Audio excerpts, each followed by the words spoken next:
So for the last episode of Score Progression, we covered the Guitar Hero 1 expert set list. The game was filled to the brim with extremely difficult songs, and due to the way Guitar Hero 1's engine worked, it required players to strum every single note, which facilitated some of the most tedious grinds and competition amongst some of the best players. In the midst of all this chaotic GH1 grinding, however, Guitar Hero 2 would be released, and other players shifted their focus onto that game and would become instantly hooked. Guitar Hero 2 behaved a lot differently than its predecessor, and we'll get into that later, but it brought in plenty of fresh faces to the scene, and a streak of accomplishments that glisten as stepping stones that laid out the groundwork for Guitar Hero today. This is the score progression of the Guitar Hero 2 expert set list. Guitar Hero 2 was the successor to the well-received Guitar Hero 1, and would actually be released a year later almost to the day on November 7th, 2006. This game was a complete reformation and upgrade to what people were used to from GH1. There was a brand new track list that was bigger and better quality, Xbox 360 players got a brand new controller as well down the line. It was just a massive breakthrough for the franchise, and avid fans were more hooked than they ever were before with this game. While in some regards the game artistically would just look like a slightly higher definition GH1, the engine had a complete overhaul, and this worked out pretty well given the difficulty of tracks that were brought to the scene. Hammer-ons and pull-offs were no longer a myth that you could perform once in a blue moon, and these were much more refined and accessible to hit, which made the game much more playable overall. Lastly, the game introduced the usage of hyperspeed, a cheat code that speeds up the scroll direction of the highway, which could be accessed by tapping certain buttons at the home screen. At the time, this was considered a cheat since it utilized a cheat code and would be deemed as such down the line, but would end up becoming a core feature in Guitar Hero and Rock Band games as time went on. Regardless, community members accepted it as a valid way to play the game, as they were already using pieces of paper or cloth to cover their screens to mimic a faster scroll direction speed. Given how quickly this game was released after GH1, the community was still figuring out how to FC a few of the remaining hard songs in that game, so this spurred a dilemma between what game the more competitive players wanted to commit to. Some simply stuck to GH1, some stuck to GH2, and some would juggle both at the same time. If you've watched the score progression for GH1, you might actually see some familiar names pop up, but a fresh batch of players were able to specialize in this game specifically, and we'll see who those people are moving forward. So with that, let's get into the score progression of the Guitar Hero 2 expert set list.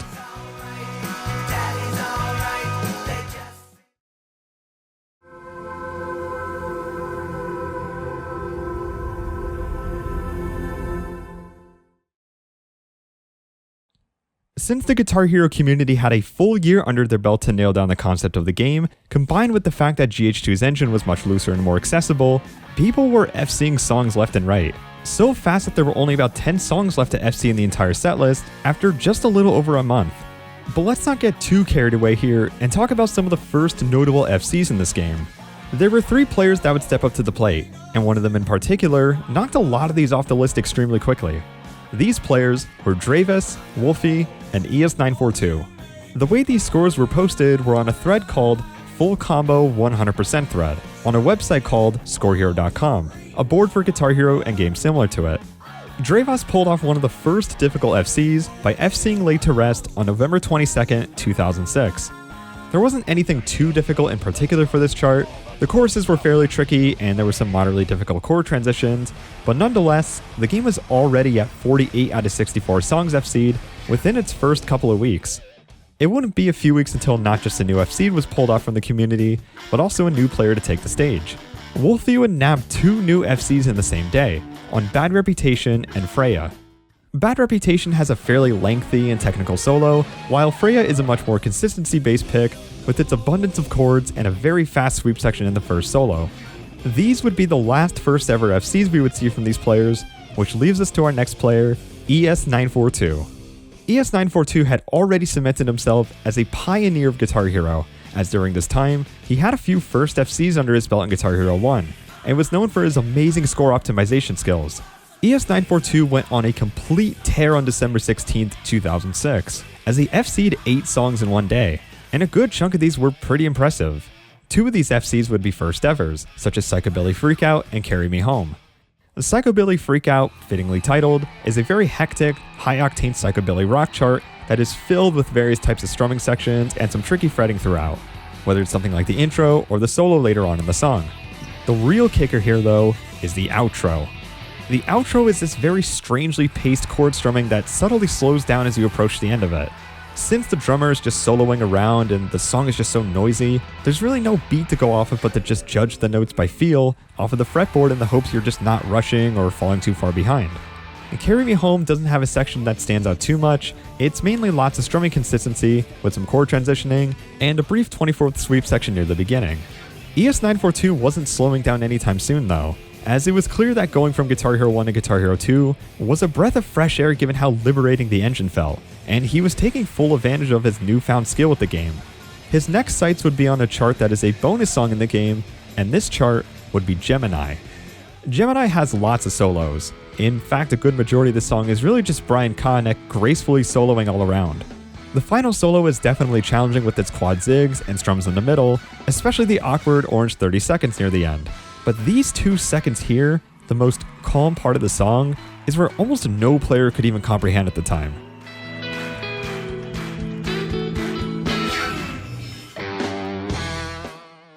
Needless to say, ES942 was struggling to hit this part, but the same day he voiced his discomfort with this tricky chord section, he would nail a full FC of the song on December 19th, 2006. He would also FC YYZ the next day, but for some strange reason there's no documentation or mentioning of this FC anywhere besides his past Score Hero scores, but this is most likely the first FC of it, given it's the only known one from 2006. While ES942 was knocking FCs out of the park, there would be a subtle halt after the rampancy the community was creating, as they were taking song after song off the list, but ES942 still had his sights on taking another FC down. The light that blinds.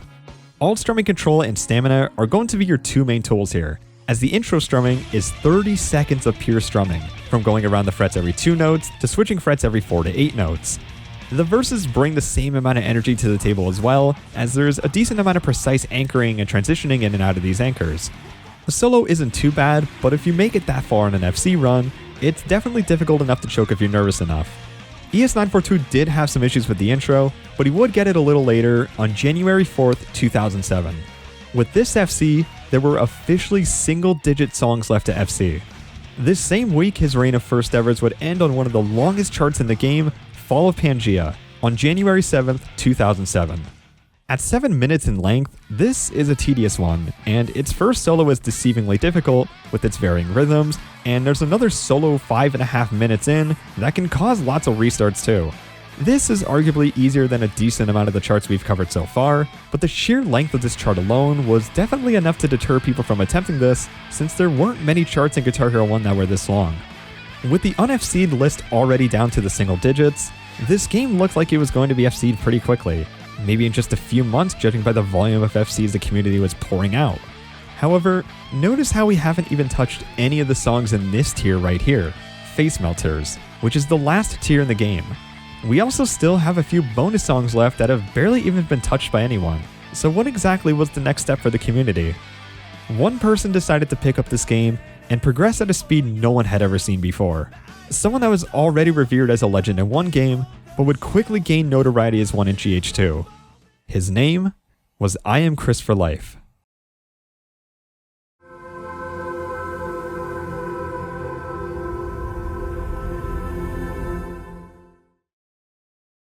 With the release of Guitar Hero 2, players from different rhythm games felt more inclined to try this one out, since it looked like it was a lot more polished and refined, and a player from the DDR community decided to give it a whirl for himself.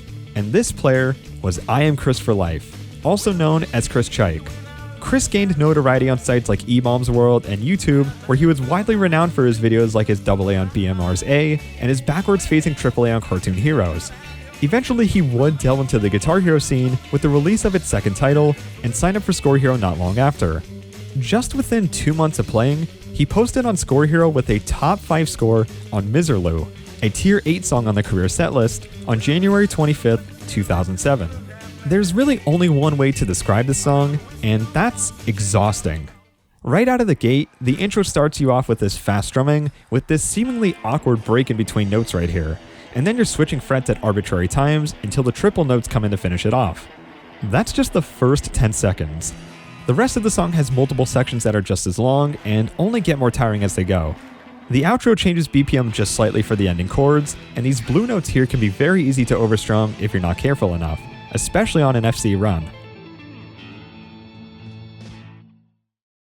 Regarding Chris's score, players were floored at how fast he was progressing at this game. This thread would end up spurring multiple threads about this song from Chris, or even 2 in the same day as Chris was improving his score so often. He would even provide a video of a -2 run on January 26, 2007, missing in the intro and guitar break 1.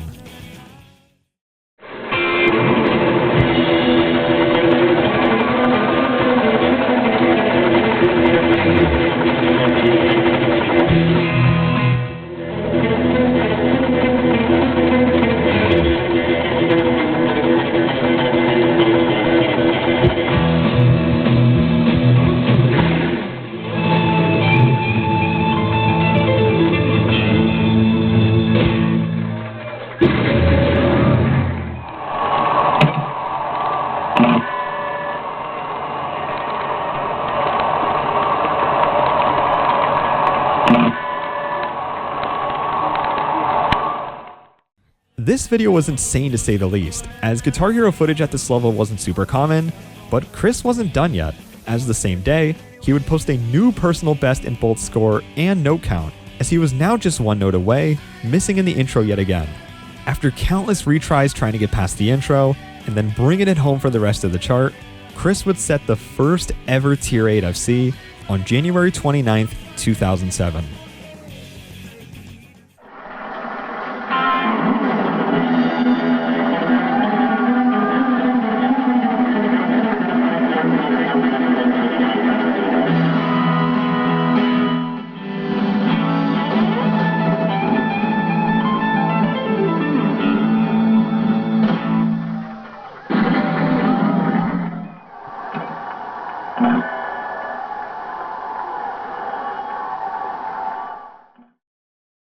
So many players had tried their hand to nab an FC on one of the songs from Face Melters, and Chris just came out of nowhere and snagged the first FC of its kind. This was not just a physical barrier, but also a mental barrier that proved that FCs in this tier were well within FC range, despite the game only being out for a couple months. The strangest thing about this FC is that Chris didn't even use a single hammer-on within any of the strumming sections. In fact, he didn't even know hammer-ons existed until just days later, which makes this FC all the more interesting, even if it's a strumming-heavy chart. With this, a precedent was set, not just for Chris, but for the game as a whole, and this is where things would really start to pick up.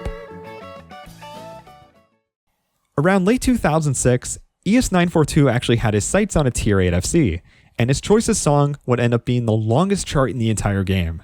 You guessed it, Freebird. Freebird really needs no introduction as a song at this point, but it's definitely worth going over the hard parts of this chart. The first half is very innocuous, as it's more or less a giant ballad rock introduction into what people really know Freebird for. It's 5-minute long solo. Zigs and quads are going to be your best friend here, as there's very fast zigs in solo C, solo I and J back-to-back start with zigs that go into descending quads, then descending trips that become 24th notes. The rest of the solos have difficult aspects sprinkled throughout, but the ending is where those last 10 minutes are either going to be worth every second, or not worth a single second of your time. These trips have no musical guidance due to the noisiness of the outro, so you solely have to rely on your reading to time these properly, and after nearly 10 minutes of playing, that's quite the task to ask for. ES942's first scores would be in late December 2006, where he had a couple 99% runs on it. The first one had some general mistakes throughout with the solo CFC, and then the next run would be another close call with an unknown amount of misses. A week later on January 3rd, 2007, ES942 would make a thread with a couple more scores on Freebird. The first score would be a heartbreaking choke within the last few notes, missing in the final trips, but the real choke would be when he got a 100% overstrum. For those who aren't familiar with how this works, a person can get a 100% on a song, but not get a full combo since strumming a note that isn't there breaks combo. Looking at the combo on the results screen, we can find out the exact note he overstrummed on. It was smack dab during the transition between the quads and trips between solos I and J. Some of you might be confused on how he overstrummed, since this is a very hammer-on heavy section. Some players like to strum every so often during certain sections to keep their fretting on track, so perhaps ES942 was doing this and panic strummed in some sort of fashion. After this, there was almost no talk of the song at all in Score Hero. A score or two would pop up, sure, but everyone else more or less left the song in the dust for a while. January might not have been the month for Freebird, but for February, someone decided to bring that life back to the song.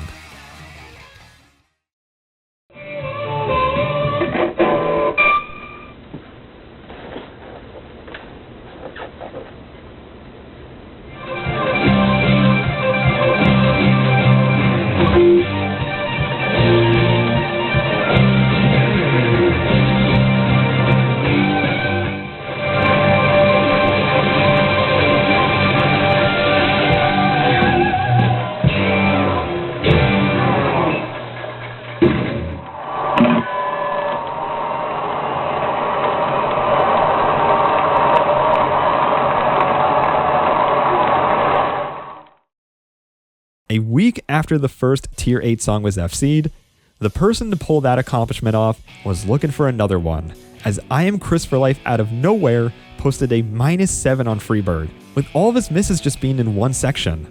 After posting a video along with a thread, people were patiently waiting, knowing that given how relentless Chris was with Miserloo, there's no doubt that people were trusting Chris to go through the same process with Freebird. Just a run past Solo J, and there was a good chance it can happen.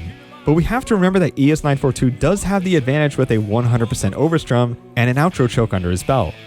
Not even 4 hours later though, Chris managed to correct his own errors and pulled off the first ever FC on one of the most iconic Guitar Hero charts to date.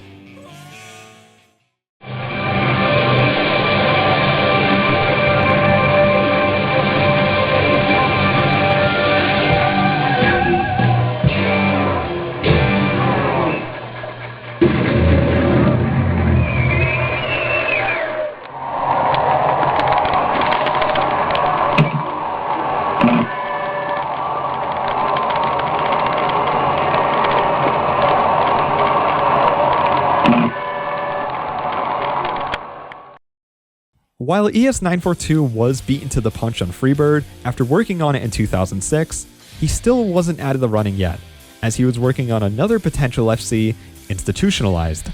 The first evidence of ES942 attempting runs on this chart was from a Score Hero post on January 10th, 2007 by Sully, rooting for ES942 to FC the rest of the expert setlist. ES942 noted that he was working on Institutionalized, but there was a specific section holding him back. While he didn't specify what that section was, we can at the very least gather a few guesses on where he was talking about, so let's do that now. Not even 20 seconds in, you're faced with a 24th note strumming barrage that just randomly alternates frets right into some ascending sweeps and trips. Verse 3D and 3E is the other highlight in this chart that comes at you in all sorts of speeds. Starting out with a combination of zigs, sweeps, and trills, then transitions into some ascending trips you have to be ready for. This then leads into a shred section that speeds up with no warning and is probably one of the most difficult sections, if not the most difficult section to some players, due to the precise fretting you need to pull off. Now, aside from a post from ES942, there was virtually no other mentioning of his progression with it. He got a 98% on February 17th, 2007, and then out of nowhere, he pulled out an FC with a new Score Hero thread the very next day. And with this, another face melter was taken down. The un-FC'd list had now withered away to just 5 songs left.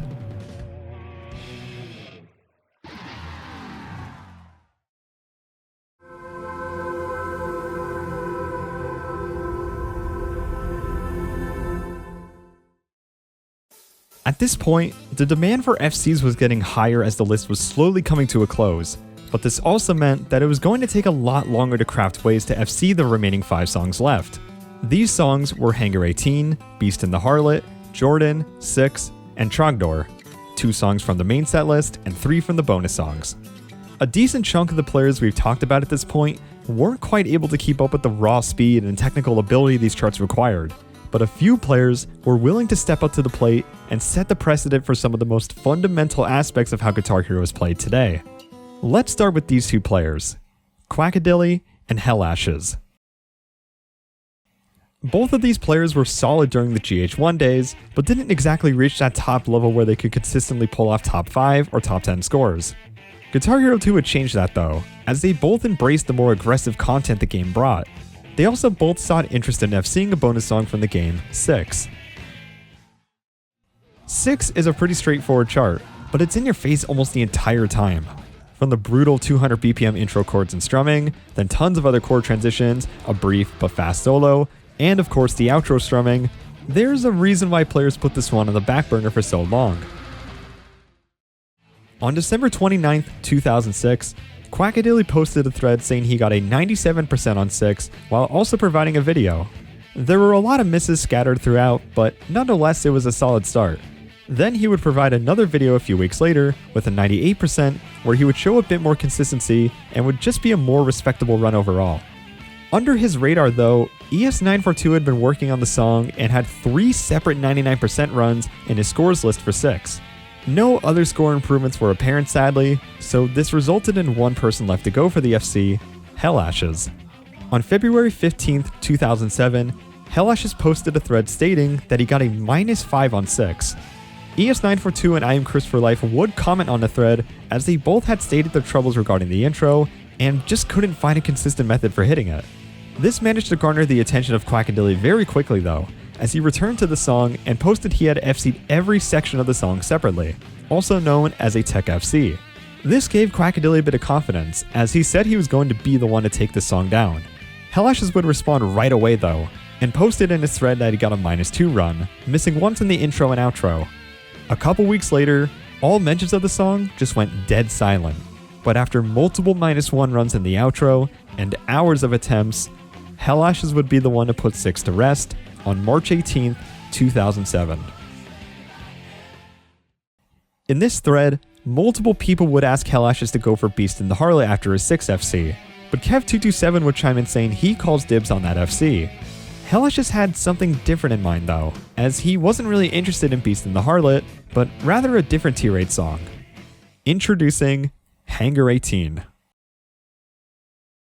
Let's start out by stating that there are 9 solos in this chart, but let's just cut right to the chase and get to the sections you all want to see. 4A is rather a teaser, whereas 4B's raw speed and fretting ability required is the real representation of what's to come later. This section is one of the most restart heavy sections before the solos that take up the next 2 minutes of the song. Solo 4B's 30-second yellow strums into the triplets across the frets, a brief 48th burst of notes, and just a more relentless 30-second note shredding. To some players, this is the hardest section in the entire song. Guitar Solo 5 has lots of strumming control, as you're constantly interrupting your strumming to hit these hammer-ons in between, with some chords thrown into the mix. Guitar Solo 7 doesn't start out too bad with its ascending trips, but when the patterns begin to ascend is where the fretting becomes a lot more awkward, especially as it approaches the later frets near the very end. Solo 8 isn't too different fundamentally from Solo 7, but on an FC run, the blue-orange trill can easily be a difficult pattern to hit. The real deal breaker though is Solo 9 plus the outro. Tons of triple strums into hammer-ons with a quad blue strum they sneak in there, then triple strums all the way into the orange note, and lastly, to finally bring it all home, a long orange streak of 24th notes that you can very easily lose track of when strumming, especially since it ends so abruptly where you can overstrum and just throw the FC right out the window. On April 16th, 2007, ES942 would be the first one to really kick things off with the 99%, but unfortunately we don't know how many notes he missed, as he never clarified in the thread. Judging off the note streak, we can speculate at the very least that he may have missed during this 24th note burst, assuming he FC'd up until then. As for other potential misses, it's uncertain, but given it's a 99%, it couldn't have been too egregious. Hellashes would swing on by the very next day with the thread post, stating that he got a 99% with a -12. His misses would be in Solo 4B and Solo 9. It would take another week, but he managed to drop the note count down to -10 and with a new first place score-wise with 464.9k points. This time he missed in Solo 4A, a riff somewhere in the song, and one note in Solo 9. A few days later, another thread post, except this time, he was exceptionally close with just one note left. The thread was cheering Hellashes on as he continued to deliver. The very next day, avid followers of the thread would actually get their first official screenshot of a Hangar 18 score. A new personal best of 481k, but a very unfortunate blunder in Solo 7 that would still lead him to keep grinding away for the FC. A couple weeks go by, and not much would be heard from Hellashes. A new score would pop up here and there, but no progress on Hangar 18. He would eventually return in mid-May with some scores on Raw Dog and Freebird, but what really stood out the most was the -1 on Hangar 18, with just a single miss in Solo 9. He would also FC Institutionalized within the same week, so this momentum had to have pushed him towards the FC soon. On May 22nd, 2007, Helash had taken his second FC in a row off the un-FC'd list, and FC'd Hangar 18 after dozens of chokes in various solos. Another tier 8 song gone, and now only one remained in the main set list, and 2 bonus songs were left to be taken down as well. While there isn't a video of the original FC, he did manage to re-FC a few months later, just to cement his accomplishment even further. As 2007 progressed, more and more players were starting to discover their own skill sets, and were catching up to the immense talent current players withheld very quickly. This is the era during Guitar Hero 2 where things get pretty crazy, as everyone was trying their hand at trying to take down at least one of the 3 songs left. What seemed to be the next on the community's list, though, was a chart that is a lot more complex than it may seem at first, and is the most unique chart by far in this game. Its name? Trogdor.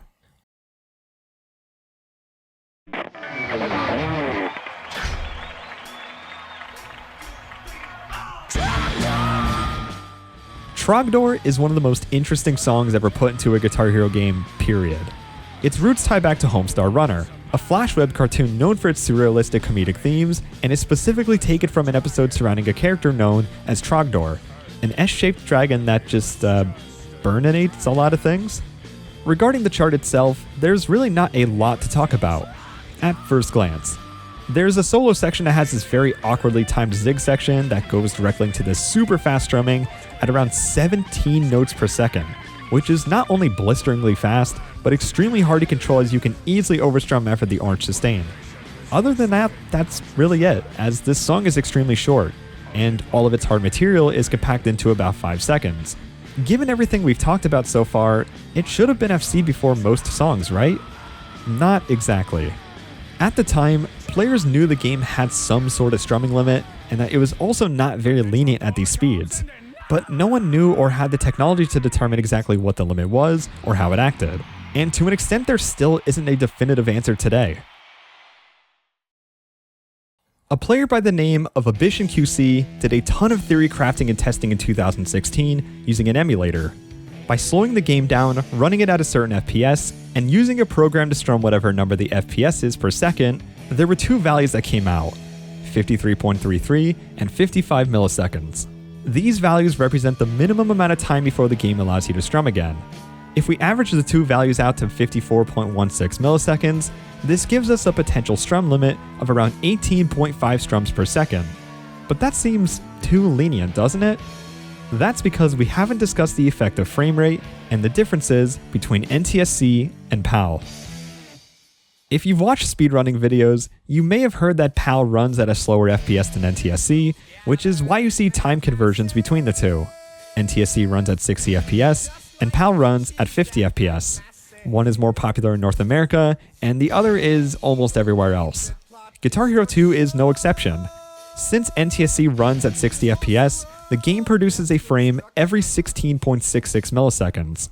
Divide the 54.16 milliseconds we mentioned earlier by 16.66, and we get an approximate of 3.24 frames per strum, or 4 frames if we're accounting for potential FPS drops or other arbitrary FPS variations. So our final estimate is 15 notes per second.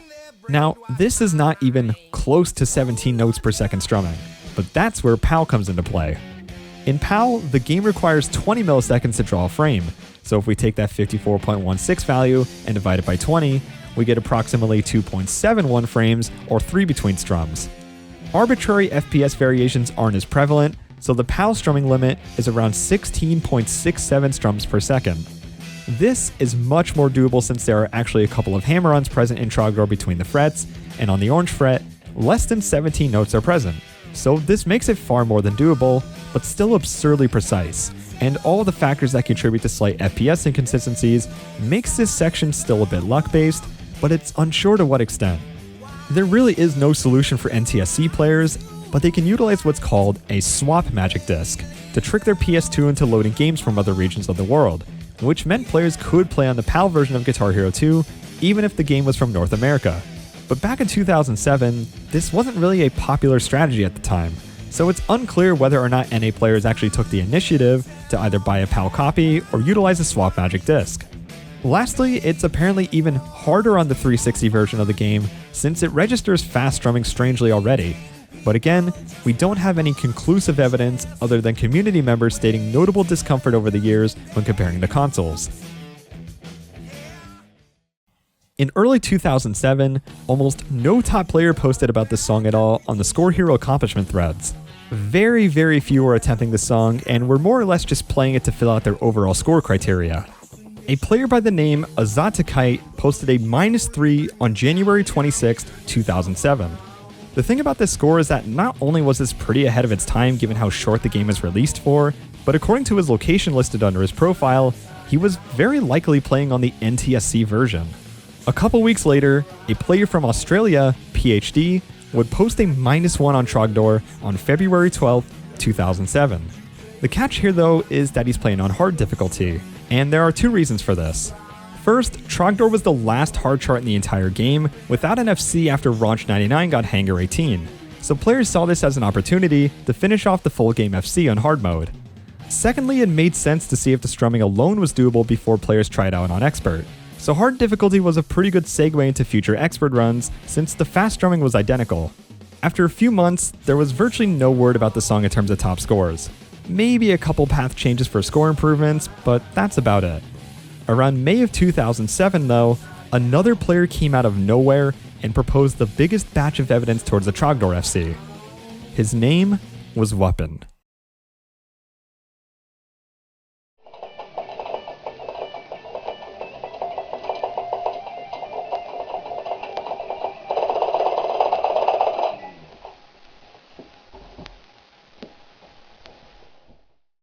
On May 13, 2007, Weapon posted a thread with a video attached. The video would be the first ever solo FC of Trogdor on hard mode. This not only proved that the hard difficulty was FCable, but now in theory, the Expert one should be too since the strumming is just copy and pasted. This was a massive step forward to say the least for the song, and everyone was shocked that the strumming was doable now. In terms of FCing the whole song, Weapon was walking on thin ice, as PhD had claimed he had gotten 9 consecutive -1 runs in mid-April 2007. Weapon's time would eventually run out, because on May 17, 2007, PhD would officially claim the throne.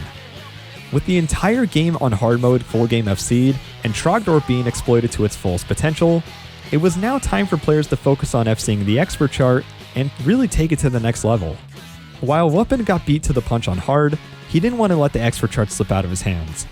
This is where the real competition begins to shine the most, and others wanted in on the action too.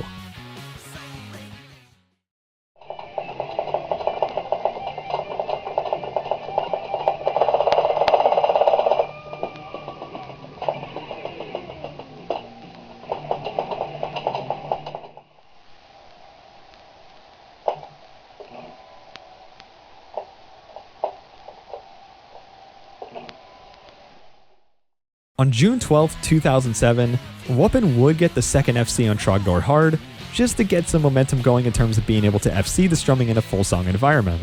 But then a player by the name of predecessor would get a head start on the Expert chart with a -2 just a few days later, and then a -1 on July 7, 2007, missing on the second to last note in the strumming.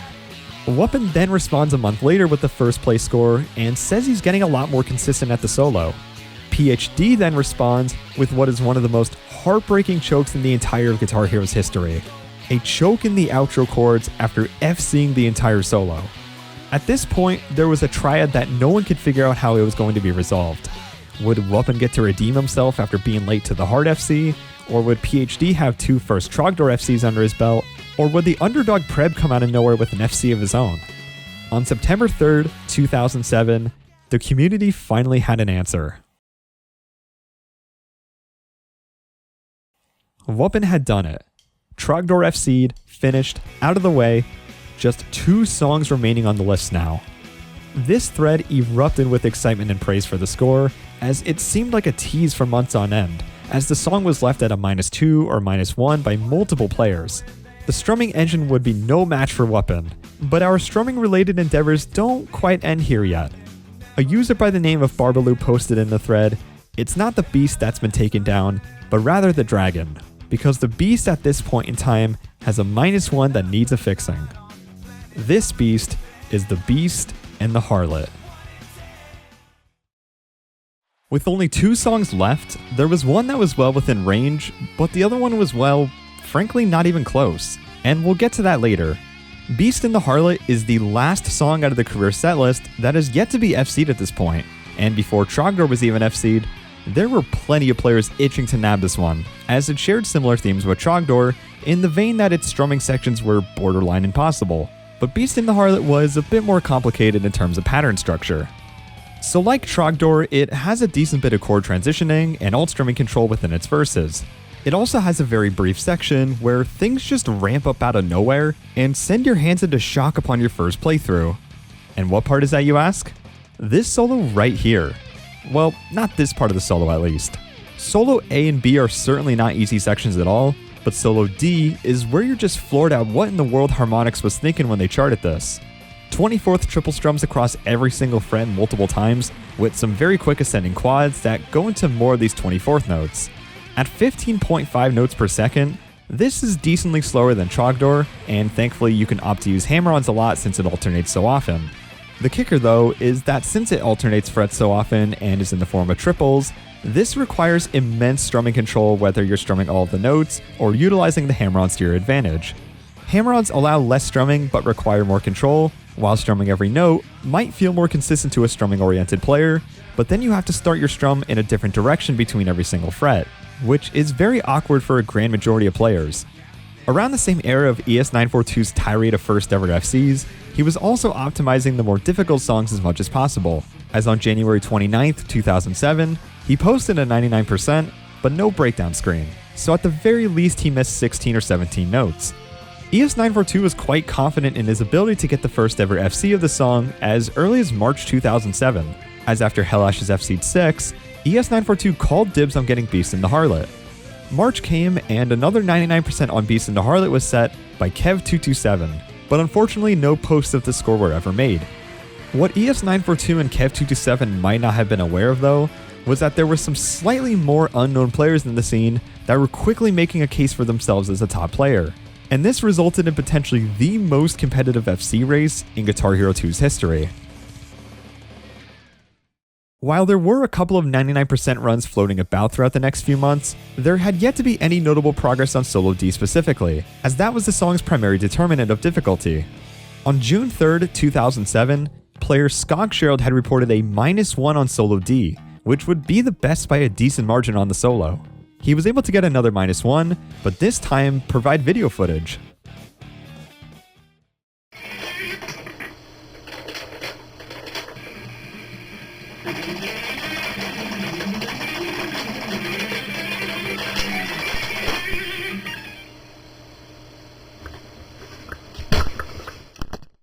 People would immediately flock to the thread, and were already telling Skogsgerald to go for the full song FC.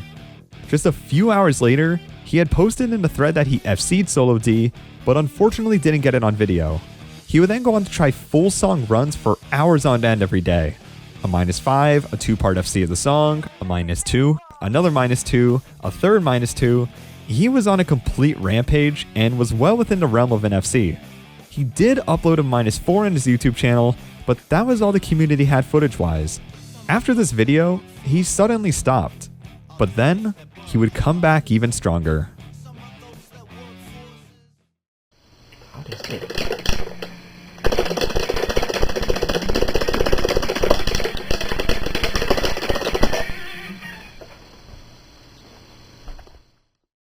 On July 21st, 2007, Skogsgerald posted the first video proof ever of a solo DFC on Beast and the Harlot. This video provided further confirmation that Skogsgerald's original FC was the real deal and that he hasn't quit going for the full song FC yet. Between this time period, there was another player that was extremely close to getting the first FC on video, and his name was Steffet, in which he reported a -1 with some picture proof. But at this time, all eyes were still on Skogsgerald. It wouldn't be a while until he started playing again, in which he began to stream his attempts, but his progress really began to halt at this point, as someone reported that he was continuously getting -1s, -2s, and -3s. Eventually the thread would go dormant once again, and it was up to another player to take their shot.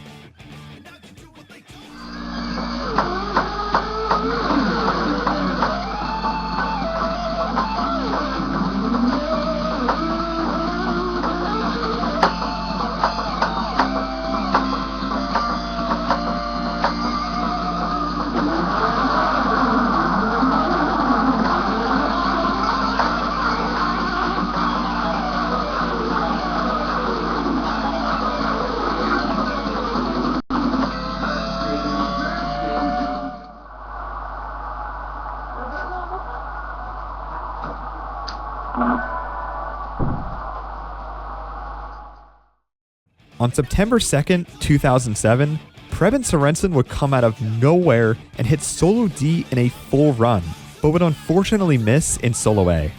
Right after though, Preb's thread would be left in silence, and Skog wasn't seen for months regarding the song. Thankfully, someone else decided to hit everything in a run and get the first ever 100% on Beast in the Harlot. On November 10th, 2007, Stefan obtained a 100% on Beast in the Harlot. Except, something's not right.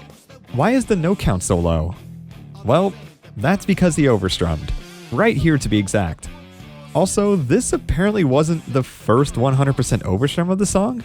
People were reporting that someone else on the PS2 leaderboards had a 100% overstrum listed, and after searching around, this was confirmed to be true, as a player by the name of Sum had silently posted a 100% overstrum on October 7th, 2007.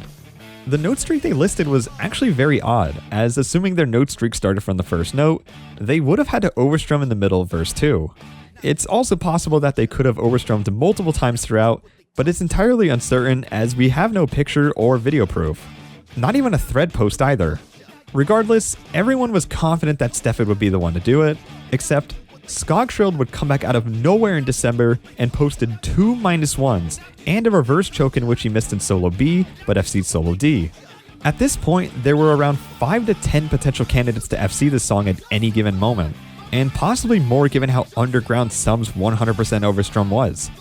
With a couple months of silence, FC grinds, late night Ustream broadcasts, 2008 would finally decide a winner.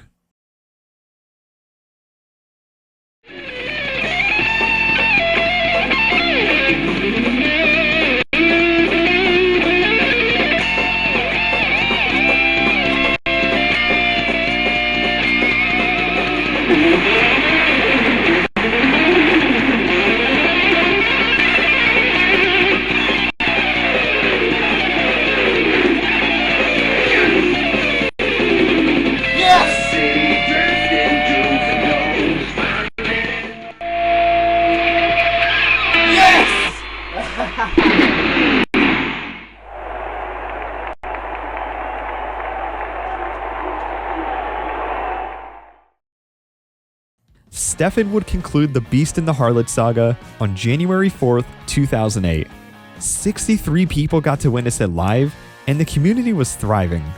The entire career setlist was officially FC'd, and there was just one bonus song left, a song that many players feared and would barely even attempt. This chart helped redefine the entire landscape and skill barrier of what constitutes a truly difficult chart and is a strong influence on the 5-fret scene today. Buckethead's infamous and hectic shredfest, Jordan.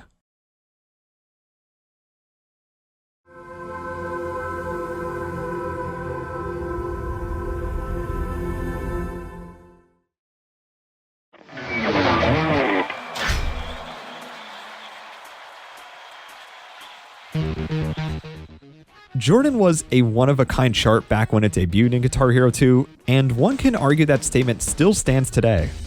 Jordan is played by guitar virtuoso Buckethead, who's known for his absurdly fast and intricate playing and extensive discography of songs that are just filled to the brim with shredding for minutes on end. When the chart for Jordan got leaked a little over a week before the game was released, most players were worried about being able to even pass it at first. To be fair, they didn't know how much easier hammer-ons and pull-offs would be since the game wasn't released yet, but despite that, their initial statement wouldn't really be altered that much. Let's try and see why players were so worried about this song, and see if it's as hard as it's made out to be.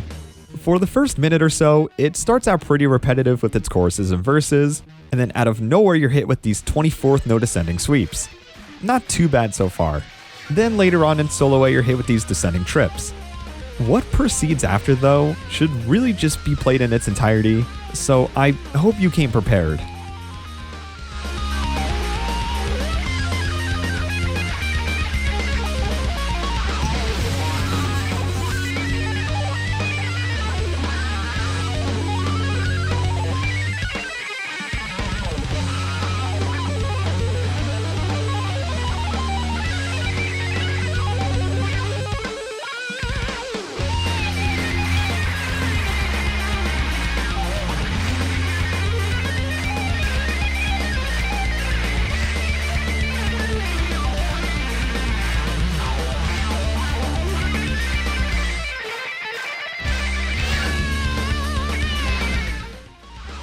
This solo is 33 seconds of raw speed. There's tons of trill transitioning, sweeps, this obnoxious strumming transition here, and this awkward zig pattern that is really the make or break pattern in this entire chart. There's just an enormous amount of information to process, especially at 15.5 notes per second. Even after all this, you're still not home free, as Solo F's 24th note soloing isn't anything to sleep on, along with this bridge at the end where you have to time your strums perfectly, assuming you're utilizing all the hammer-ons, which is honestly the smarter method. Before we even talk about a single score, we have to go over the concept of tapping.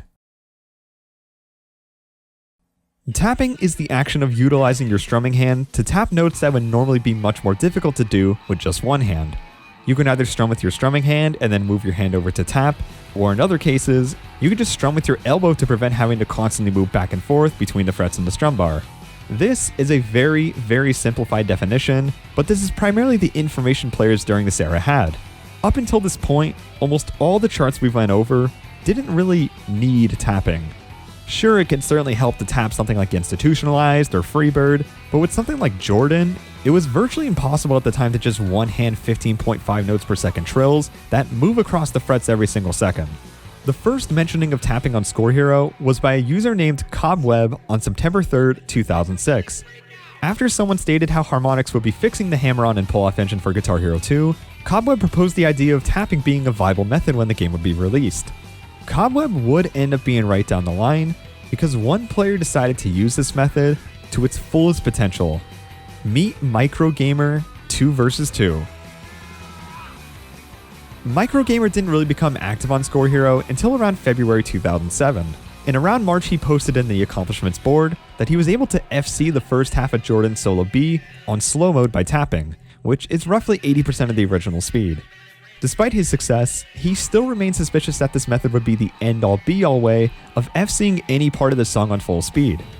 A month later, Microgamer would upload 2 separate videos, a hands video of him FCing solos B through D on slow, and a screen video of the same thing. 2 months later though, he went from this to this.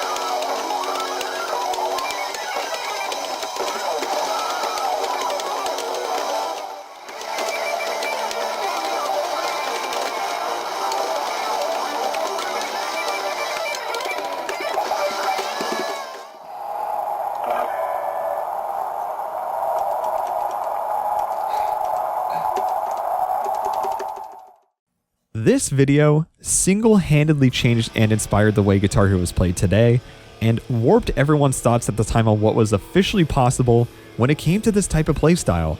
It was so far ahead of its time, and no one had ever seen gameplay quite like this. It went viral on YouTube as well, and would go on to shock the community and more. almost FCing the entire half of solo B, holding 4x multipliers plenty of times during solo C, and nearly FCing everything else, some sort of potential was there to say the least, and it was a lot.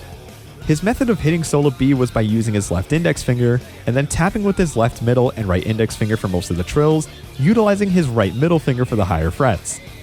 There was another person on the come up with this song, and he was not a new face to the scene at all.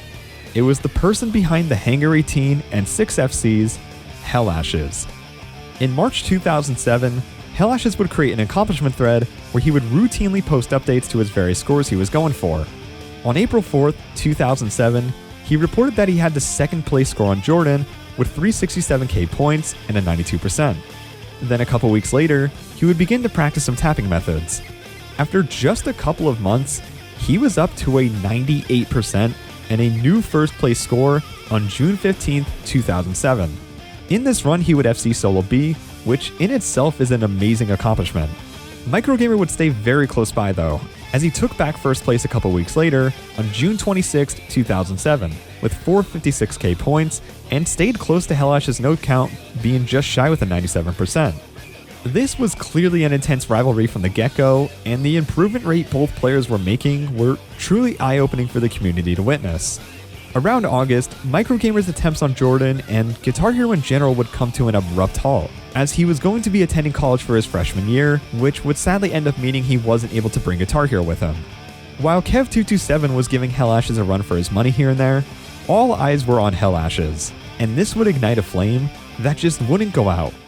This is the Hellashes Jordan run.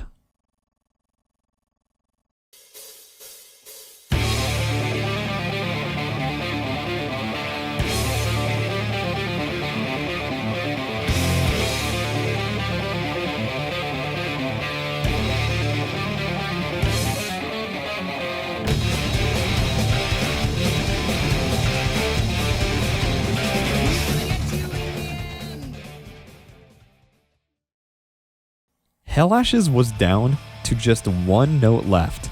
The missed note occurred on one of the sections we discussed earlier, specifically this hammer-on note in the midst of the 30-second strumming.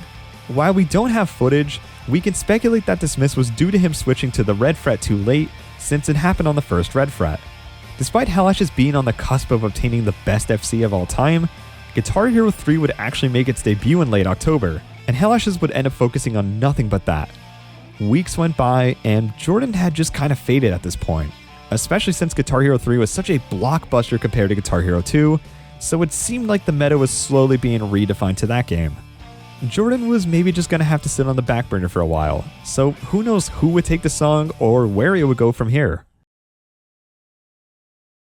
On December 29th, 2007, Hellashes would announce he was going live at 11 p.m. EST and would be streaming Guitar Hero 2. This would be such a highly anticipated stream, to the point where viewers were becoming increasingly impatient as 11 p.m. approached. Updates were being posted in the thread by multiple people every few minutes as well. The first major accomplishment was that Hellashes hit solo B and C at once in practice mode. Regarding real runs, he FC'd up until the end of solo C, and then a few minutes later would hit solo C in a real run.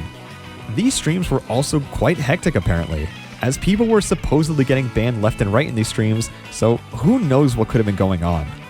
This was certainly a lot of pressure on Hellashes to say the least, and it actually wouldn't even be until almost a full week that he would be going for more Jordan attempts again. On January 6th, 2008, Hellashes would announce another stream, and you guessed it, he was playing Jordan again.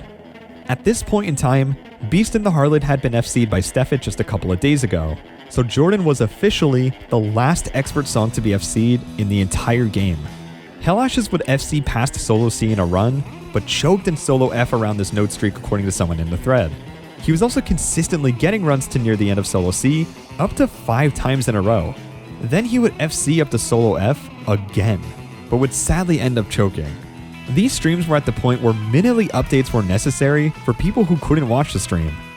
Unfortunately, this was the extent of the Jordan stream, and the song would live to see another day. The very next day, Hellashes actually went live again, except this time, he was going for a different song from a different game. There was just so much unrelenting pressure building up day after day, as this wasn't very common for a single player to be watched and cheered on this often for Guitar Hero before.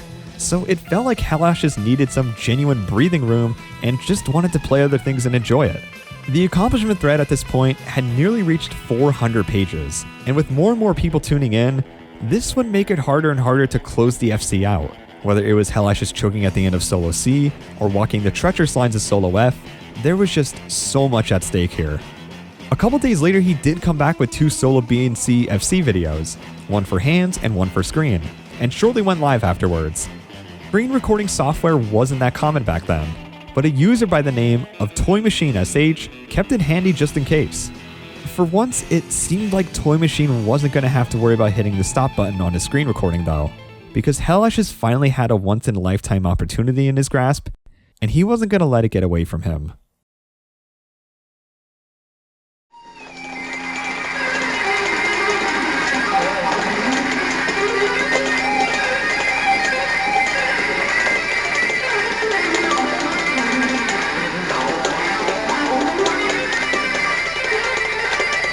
My God, this is just unbelievably ridiculous.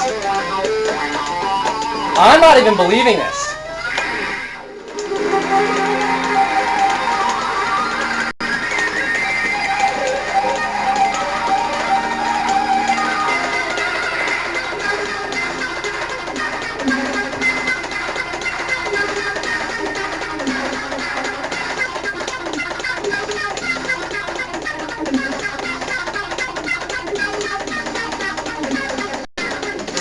Yes!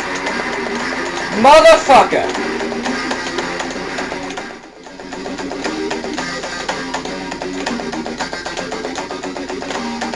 Fuck yeah!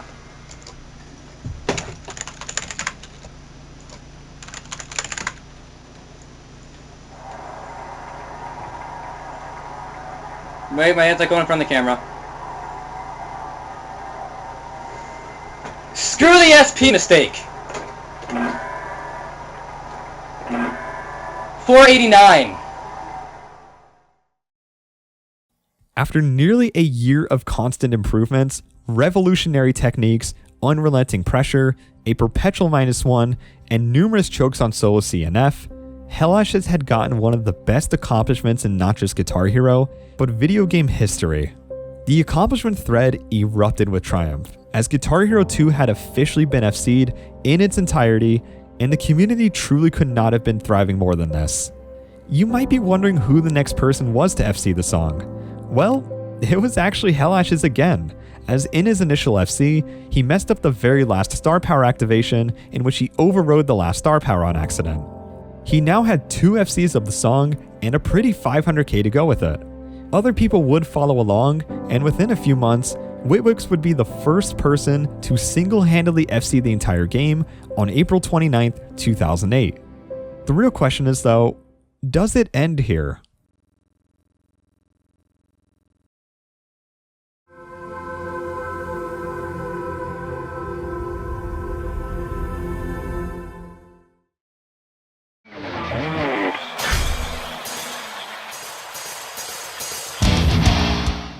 While every single song from GH2 is FC'd, I wasn't being entirely truthful, as yes, in the main game, the entire game has been officially FC'd up until this point, but I figured it was worth mentioning a chart that is arguably up there difficulty-wise with Jordan, but didn't end up getting anywhere near as much recognition. The song at hand was Detonation. Detonation was released as DLC for Guitar Hero 2 on September 28, 2007, as a part of the Guitar Hero Indie Label Pack. Since the PS2 version of Guitar Hero 2 was out months before its Xbox 360 release, it wasn't really played as often as the PS2 version, so not every top player would be itching to get their hands on a copy. Regarding Detonation as a chart, it's one of the fastest songs BPM-wise in the game at 210 BPM. It's a pretty straightforward metal chart with 2 not so straightforward solos. The first solo starts out with a few sustains as the double bass drums prepare you for the madness that is solo 1B. The ascending sweeps that go into trills on the later frets that then descend all the way back down are just absurd at this BPM. Solo 1C pulls no punches as well, with its zigs that go into some quads and quints to wrap things up. This might not look as hard as something like Jordan, but rest assured it's easily up there. Solo 2B isn't as bad, but still extremely hard, especially this sequence here that could just toss runs right out the window. The documentation of runs on this chart and really the general competition was relatively scarce, but there were 3 players that gave it a swing: Hellashes, JPrez44, and Baseball Kid 7. Not too long after Hellashes FC Jordan, he eventually went on to the Xbox 360 version of the game and uploaded a run of him playing Detonation on February 13th, 2008. It would be a -2 with a 100% overstrum during Solo 1B, and would drop his 2 notes during that strumming sequence in Solo 2B mentioned earlier. After this, there wouldn't be any close runs until July 2008, when JPrez44 opted for runs on it. JPrez had barely any recorded scores in general on GH2, as he was dominating GH3 at the time, but would sometimes go to GH2 to specifically try his hand at the hardest songs in the game. And given Detonation was the only GH2 song on FCed, what better FC to go for? JPrez would start off with a -7, and then a few days later, 3 100% overstrums. This would be insanely fast improvement to say the least, so it was pretty obvious that JPrez would nail this pretty quickly. Until Baseball Kid came completely out of left field after coming back from vacation and just decided to FC the song out of nowhere. Definitely one of the most unexpected FC snipes in Guitar Hero, but with this, every single possible GH2 song had been officially FC'd. As for who FC'd every single GH2 song including DLC by themselves, a player by the name of Here at Long Last 92 would FC Detonation on November 23rd, 2009 to claim the first full game FC, including DLC. Wow, random as hell. What? Sam, Detonation FC. Detonation FC. That was so random. That was so random. Guitar Hero 2's history and competition was certainly one to be revered as one of the most exciting eras, and to some, the most exciting era of Guitar Hero's history. The depth of competition, intense charts, and the development of techniques were all amazing to witness and were crucial to the development of skill in this game, and would just lay out a lot of the modern groundwork today, especially with the popularization of tapping that is still being redefined as we speak. These players at the time had to fight through strumming limits, wacky technical solos, raw unfiltered speed, and would manage to FC the entire game in just a little over a year. Guitar Hero 2 in particular really brought in so many new faces to the scene that no one could have seen coming, and now they're known as legends that will live on for decades in the 5-fret universe. There are a few other unique accomplishments in GH2 that I didn't quite get to go over since they weren't directly related to the topic at hand, but let me know if you guys want a mini bonus episode where I take a look at maybe some of the co-op FCs and maybe a certain FC that GH2 fanatics will know what I'm talking about. As we continue on through the series, we still have plenty of other players to look at in the future, but until then, this has been the score progression of Guitar Hero 2, and thanks for watching. Big shout out to my patrons for supporting the channel, and if you want to see more rhythm game documentaries like this, feel free to check out my Patreon, drop a sub if you're new here, and check out my other links below. I'll see you all in whatever video I upload next, and take care.